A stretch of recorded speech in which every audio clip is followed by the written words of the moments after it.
Hello, my name is Chris Matthews. I'm a reporter with MarketWatch, and today I'm joined with Securities and Exchange Commission Chair Gary Gensler. Chair Gensler, welcome. Thanks for joining us. Good to be with you, Chris. Good to be with your listeners. Yeah, so I think we should start with something that's in the headlines often, which is crypto. We have the FTX trial ongoing.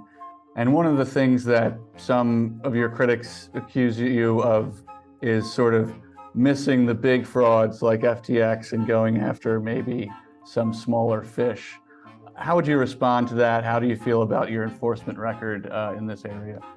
I'm very proud of the SEC dedicated staff who's been working in this area for now well over 6 years with really one goal in what's a deeply non-compliant corner of the financial markets, crypto.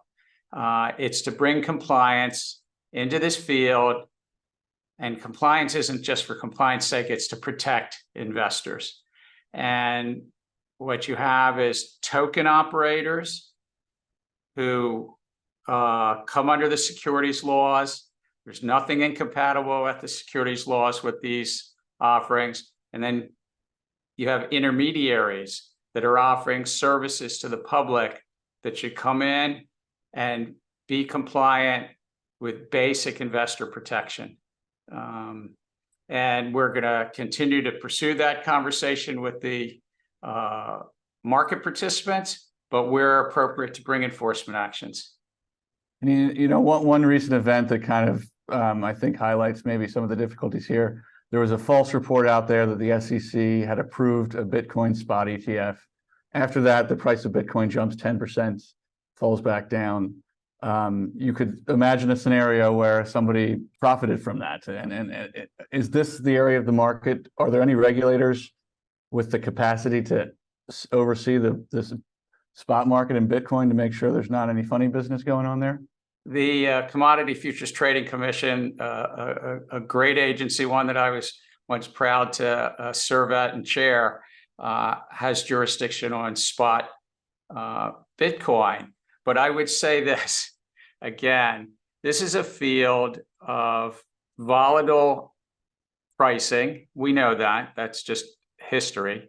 But it's also a field where there's a lot of fraudsters and hucksters and scam artists, far too many bankruptcies, far too many losses for investors. And it's not just one circumstance around one company.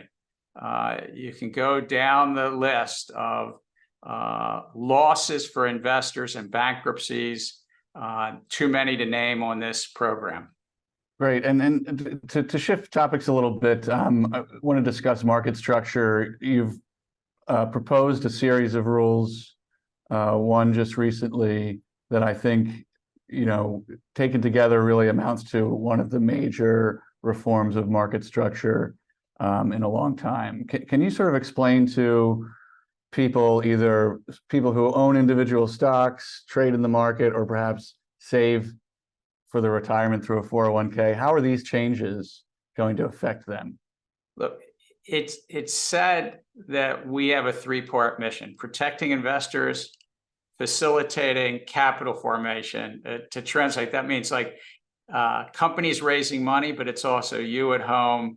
If you've taken out a mortgage, that the money for that mortgage comes from the capital market. So investors and issuers, and then it's the middle part, the markets. And we do have a responsibility, the SEC, to every generation to look to update our rules to promote the efficiency, the competition in the middle of that market, the orderliness, the fairness of the markets. And that's what we're doing. We're doing that in something you know well, the stock market, the equity markets.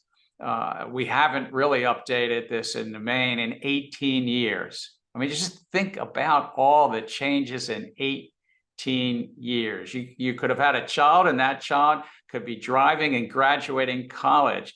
And, you know, just think about how much technology has changed in those 18 years. So we're trying to update it in that regard. We've got 4 different proposals and different things that we're addressing. But one of them, just to think about this, is to say that when a broker dealer takes your order and you're the customer, that they provide best execution on that. Now, a self-regulatory organization, an organization that is membership driven by brokers, has rules in place on that, but we, the SEC, don't yet have that in place. So we're looking to do that. Separate and apart is to try to better level the playing field between the dark markets, where on any given day, between a third and a half of the market is trading, and the lit markets, what you know commonly, NASDAQ and New York Stock Exchange and the like, and trying to better level the playing field and modernize for current times. These are just two of the four different proposals that we have out from last December to try to update the markets to help sure that they work for you, the investors, and of course the companies raising money, and really stay the best in the world. You mentioned, acting in a customer's best interest. Another issue you've talked about is what's being called predictive analytics, that maybe programs that online stockbrokers are using either in the app or online to maybe encourage users or customers to buy a stock. Is that happening right now in the market? Is that something customers should be looking out for? Yes, but let me just say what I was talking about earlier is the SEC putting in place a rule on best execution when you send an order to a broker. We also have separately rules in place around best interest. And it's a basic concept that a broker or an investment advisor not put their interest ahead of yours. Those are on the books. But now we have new technology, machine learning, artificial intelligence, and it's not just generative AI. It's something that's been around for years. And yes, currently broker-dealers and robo-advisors are using predictive data analytics to give us advice, but also those behavioral prompts, those nudges on our broker apps, robo-advising. And so we put out a proposal to public comment. We've gotten a lot of feedback. We benefit from your feedback. It's about what conflicts might be there. Are they putting your interest ahead of theirs? Or in those engagement with you, those behavioral prompts, are they steering you to be in their interest? And if they do that and suggest to you a certain movie on a streaming app, okay. And years ago, folks figured out I'm kind of a rom-com type of person. But if they're doing that about your financial health, that's really, we should address those conflicts. Right. And you mentioned AI. I mean, can you talk more broadly about artificial intelligence, maybe other areas that you foresee it impacting markets going forward? Artificial intelligence and the use of math, and I know everybody's now going, oh my God, don't talk about math, but the use of math with a lot of big data and computational power, you bring that together and you can predict things that just was unimaginable even 10 years ago. And it's being used in finance right now. I think that it's going to drive some greater efficiencies, more access in finance, potentially lowering costs. But it also has the challenges, and I'll name three, of the conflicts that I talked about earlier. If they're using data to predict how would we react to various prompts on our applications, and are they putting our interest ahead of theirs or vice versa? But secondly, it's whether it can be used to put forward fraud on the market, to mislead the public, to put out fakes in the market. And if so, remember, there's still some human behind that app. And fraud is fraud, and we will pursue it. And then thirdly, a growing issue is that it could lead to risk in the whole system, as many different financial actors rely on one or just two or three models in the middle, or one or two or three data sources in the middle. And what we have found over the decades, over the centuries, when you have concentrated reliance, you create a monoculture, you create herding.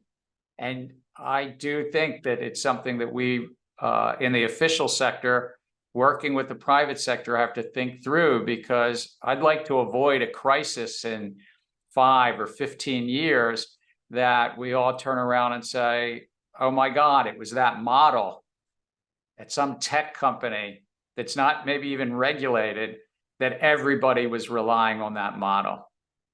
And so that's the three areas, I think. A lot of opportunity, but issues around conflicts, issues around fraud and manipulation, potentially using a new tool for old problems. And then thirdly, this challenge about centralization, herding, and risk in the system. Are U.S. regulators equipped to have the right laws, the right structure to attack a problem like that, like a concentration risk over an AI model? I think it's a challenge. I have to say that, because traditionally what we do in the official sector as regulators is we look at individual entities. We at the SEC, we look at broker-dealers, we look at stock exchanges, we look at investment advisors and the like. The bank regulators look at individual banks. This is more a cross-entity issue, a horizontal issue. If many entities are relying on a model, you see there's kind of a supply chain in AI as well. And there's natural economics that are going to coalesce, just like we right now have really three big cloud providers, or as we know, we have sort of one big search engine provider.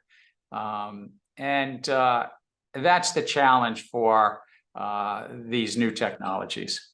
And so, changing topics again, we're in a very divided Washington right now. You sit on a commission that is divided along party lines, like most commissions like yours are. Let me just help. That's actually Congress laid out in 1934 that there'd always be a bipartisan representation, no more than 3 members affiliated with the party of the president, and thus this balance of 3-2. Right. So a common structure for regulators. How important is coming to consensus for you when you're bringing these rules up for a vote? I think it's a big benefit that this commission structure.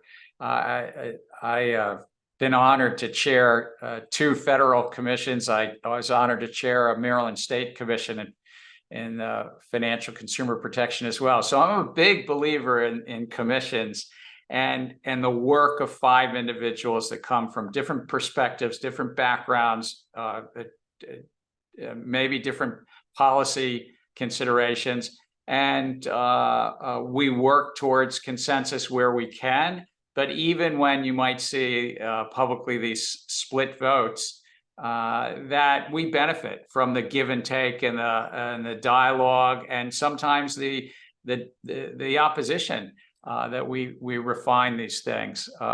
And I don't know, I grew up, I'm one of 5 children, so it was the hurly-burly there as well. That Sam and Jane Gensler had the 5 of us, and I think we were stronger together, but we are all individuals. Yes, I'm one of 4, so I can relate.